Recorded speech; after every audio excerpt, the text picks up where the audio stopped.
ওগো ভাই, এমন একজন রমণীর নাম মসজিদে উচ্চারণ করা হয়। শুধু কি তাই বলে না, এর নামটা যদি খুতবার ভিতরে উচ্চারণ না করা হয় তাহলে নামাজ পর্যন্ত হয় না। এই জন্য ওনার জীবনের ভিতরে উল্লেখ রয়েছে, খুব গভীর মনোযোগ দিয়ে শোনেন। হযরত ফাতিমা রাদিয়াল্লাহু তাআলা আনহা বলেন, আমি যখন মারা যাব, উনি যখন ইন্তেকাল করবেন, প্রচন্ড জ্বরে আক্রান্ত হয়ে গেছে, যে নাকি জান্নাতে না গেলে একটা মহিলাও জান্নাতে যাবে না। তাকে এমন একটা গরীব সাহাবীর সাথে বিবাহ দেওয়া হইল। হযরত আলী রাদিয়াল্লাহু তাআলা আনহুর সাথে বিবাহ শাদী দেওয়া হইল। যে সময় আলীর কোনো কিছুই ছিল না, অভাবী ছিলেন, এমন একটা সাহাবীর সাথে আল্লাহ রাসূল সাল্লাল্লাহু আলাইহি সাল্লাম ওনার কন্যাকে বিবাহ দিলেন। ভাইরা আমার, খুব গভীর মনোযোগ দিয়ে শুনেন। মা ফাতিমাকে যখন তার সাথে বিবাহ দিলেন, সংসার দিন আনে দিন খায়, এমন একটা অবস্থা। শুধু কি তাই, মা ফাতিমা রাদিয়াল্লাহু তাআলা আনহা যখন কলসির ভিতরে, মাটির কলসির ভিতরে যখন পানি আনার জন্য যাইত, ওই সময় টিউবওয়েল ছিল না, ওই সময় এরকম ভাবে হাউস ছিল না, পানি উঠানোর জন্য কোনো এরকম ভাবে মেশিন ছিল না, মোটর ছিল না, কোনো প্রকারের ঝর্ণা ছিল না। ও ভাইরা, খুব গভীর মনোযোগ দিয়ে শুনেন। যে মহিলা, যে মা জান্নাতে না গেলে কেউ জান্নাতে যাইতে পারবে না, তার জীবন ইতিহাস এত কষ্টের ভিতরে জীবন যাপন করে গেছে, সে দুনিয়াতে জান্নাতের সার্টিফিকেট পেয়ে গেছেন। তাকে আল্লাহ তাআলা দুনিয়াতে জান্নাতের সার্টিফিকেট দান করেছিলেন। এই মহিলাটা, এই রমণী এই জান্নাতের সার্টিফিকেট পাওয়ার পরেও সে আল্লাহর দরবারে নামাজ পড়া ছাড়া নিজের জীবনকে পরিচালনা করে নাই। মা ফাতিমা পানি আনার জন্য যায়, সংসারে পানি আনার জন্য কলসির ভিতরে পানি আনবে। ও ভাই, গভীর মনোযোগ দিয়ে শুনেন। কলসির ভিতরে পানি আনার জন্য যাবে, পানি উঠাবে, পানি তো হাউজের ভিতরে নাই, কি করবে? হাউস থেকে পানি ওঠানো লাগে শক্ত রশির মাধ্যমে, রশি দিয়া এরকম ভাবে পানি উঠানোর জন্য পাত্র বেঁধে দেওয়া হয়। সুন্দর ভাবে রশিটা নামাইয়া মা ফাতিমা রাদিয়াল্লাহু তাআলা আনহা পানি উঠাইলেন।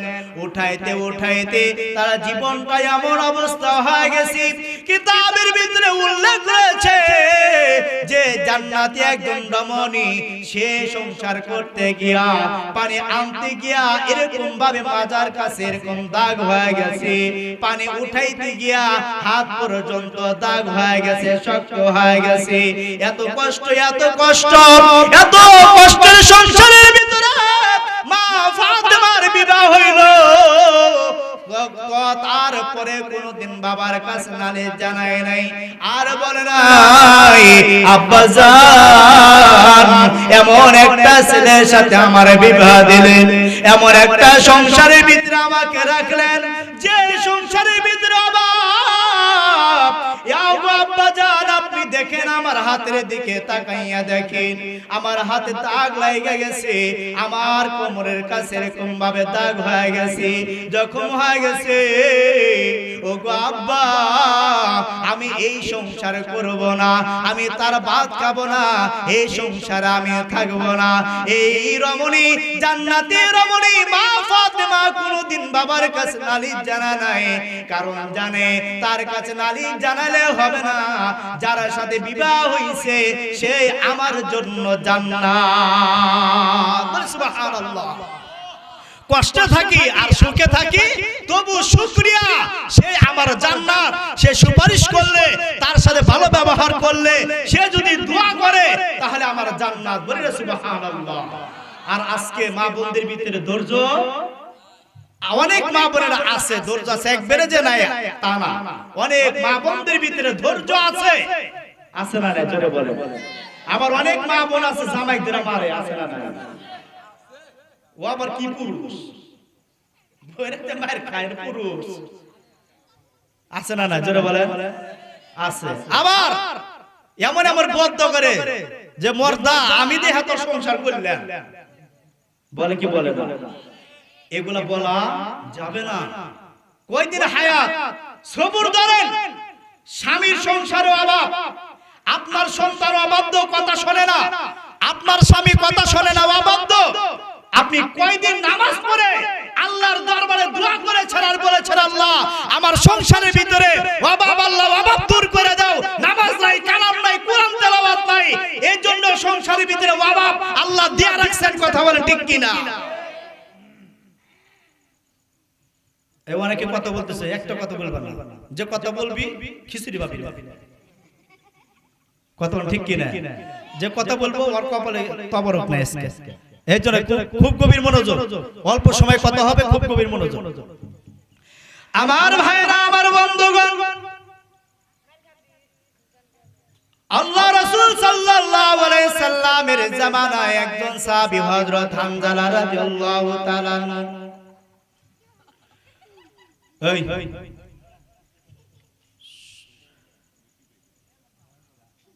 হযরত হামজালা রাদিয়াল্লাহু তাআলা আনহু রাত্রিতে ঘুমাইছেন। হঠাৎ করিয়া নতুন বিবাহ শাদী করেছেন, রাত্রিতে বাসর, রাত্রিতে সুন্দরভাবে বাসর রাত্রি যাপন করবেন। হামজালা রাদিয়াল্লাহু তাআলা আনহু নতুন বউকে নিয়ে বাসর রাত্রি যাপন করতেছেন। হঠাৎ করিয়া দেখে কে যেন বাসার পিছন দিক থেকে এলাম দেয়, জোরে জোরে কে যেন এলাম দেয়, আর বলে আখির জামানার নবী হযরত মুহাম্মদ মুস্তাফা সাল্লাল্লাহু আলাইহি সাল্লাম যুদ্ধের ময়দানে যাইয়া শহীদ হয়ে গেছেন। হামজালা রাদিয়াল্লাহু তাআলা কথাটা শোনার পরে সে চোখের পানি ধরে রাখতে পারে না, সে ওয়াজরে চোখ দিয়ে পানি ঝরঝর করে ফলানো শুরু করলেন। আল্লাহ রাসূল সাল্লাল্লাহু আলাইহি সাল্লাম রওজা মুবারকে শুয়ে রয়েছেন। জানি না কার কপালে হজ করার মতো তৌফিকটা রয়েছে, কার কপালে উমরা করার তৌফিক রয়েছে, যে মদিনা মুনাওয়ারায় রওজা পাকে আমার আপনার নবী শুয়ে রয়েছে। একটু কি দিলটা নরম করা যায় না? একটু কি দিলটা নরম করা যায় না ভাইরা? একটু কি নবীর জন্য শেখ হওয়া যায় না? একটু কি নবীর জন্য নিজের দিলটারে একটু কি নবীর জন্য কাঁদাইতে পারেন না? আমার আপনার নবী আমার জন্য, আপনার জন্য কি পরিমাণ কষ্ট করেছেন। আমার নবী আজ পর্যন্ত রওজা মুবারকে শুইয়া ইয়া উম্মতি উম্মতি বলে।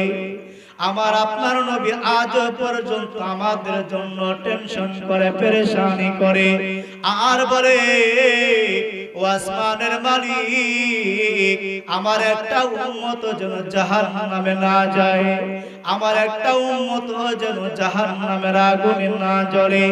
আল্লাহ রাসূল আজ পর্যন্ত রওজা মুবারকে শাহিদ থেকে তিনি আমার আপনার জন্য কান্না করেন।